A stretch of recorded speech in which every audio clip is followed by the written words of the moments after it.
Think, Pair, Share is another one of those informal but really handy strategies to use within your classroom. It can be used across grades, across content area. Some teachers call it turn and talk. But essentially what it involves is a teacher stopping at some important point in the lesson and asking students to think about what that content means for them. Then turn to a partner and pair and talk with their partner about what it is. And then the teacher opens the floor and asks students to share.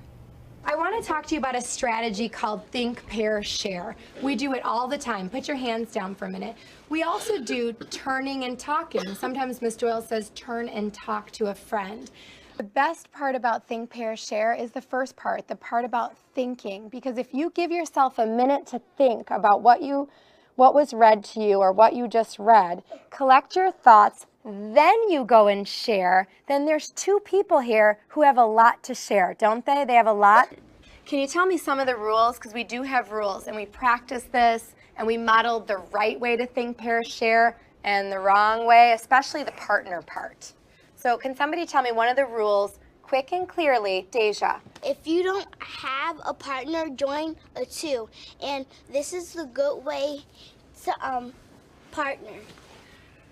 To get elbow, elbow, and knee to knee and start You could talking. either be elbow and elbow and knee to knee, or you could do what? Is there another way that you could partner up so I could just glance at you and I know who your buddy is? Maya? You can just turn to someone quickly and just start thinking and talking. So turn to someone who's near you. You don't walk right across the room. Now let's see Miss Doyle's class demonstrate the strategy using a nonfiction text. So the title of this book is An Egg is Quiet. It's by Diana Aston. And the illustrator is Sylvia Long. An egg is quiet. This is the black-necked stilt egg. It sits there under its mother's feathers, on top of its father's feet, buried beneath the sand. Look at it on the feet of the emperor penguin. This is Kemp's Ridley sea turtle. Warm, cozy. An egg is colorful. I'm going to read you a couple of these. This is the lobster egg. This is the brewer's sparrow. I want you to stop for a minute and I want you to think about this story that I'm reading to you. A couple of days ago, I read to you the book, A Seed is Sleepy. I want you to think for a minute.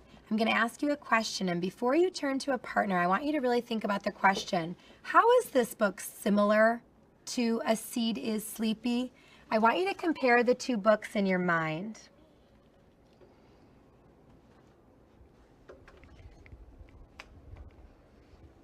How are they similar? Thumbs up when you have an idea.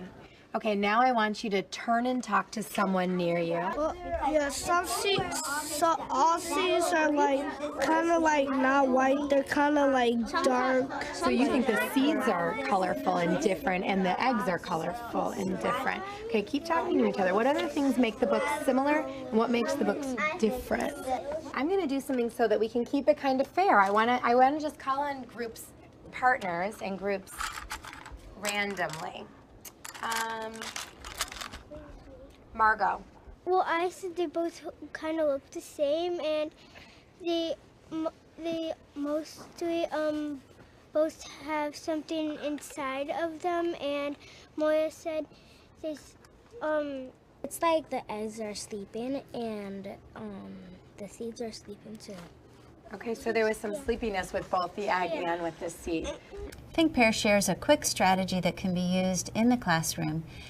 The design of it, where students think and then pair and then share, is good for those students who sometimes are reluctant to add their voice to the conversation, but by having that extra moment to think about it and share with a friend before talking to the whole class, you may be able to engage some of your students that are less likely to be a part of the conversation. Just some helpful reminders when you're taking the multiple choice. I utilize formative assessment many ways. We use the iPads daily. I love the fact that with the technology, I can get quick feedback on how students are doing in a different area, if they understand it, if they don't understand it. The students really enjoy it. And so it just changes like a boring lesson and makes it just a little bit more fun, just a little bit more of a spark, but it gives the students more ways of learning something, more ways of assessing them, bringing something to life. Basically, we use our iPads as our main source for our work, and we use it to do our warm-ups and take quizzes. Yeah, it's like instead of textbooks, we use the iPads. iPads are a really important tool for me when it comes to formative assessment. I can create a Google form, which is just a type of quiz. Students can submit their results, and using the magic ingredient, the Flubaroo app, I am able to grade their quizzes automatically. It comes back to me in a Google spreadsheet. We can go over that data together, and we can figure out where we're struggling and where we're excelling. He gives us back our test, and on the projector, he shows a graph of what the percentage of students that got the questions right and got the questions wrong, which is really helpful because then that gives him information on what he needs to review and what we need to review.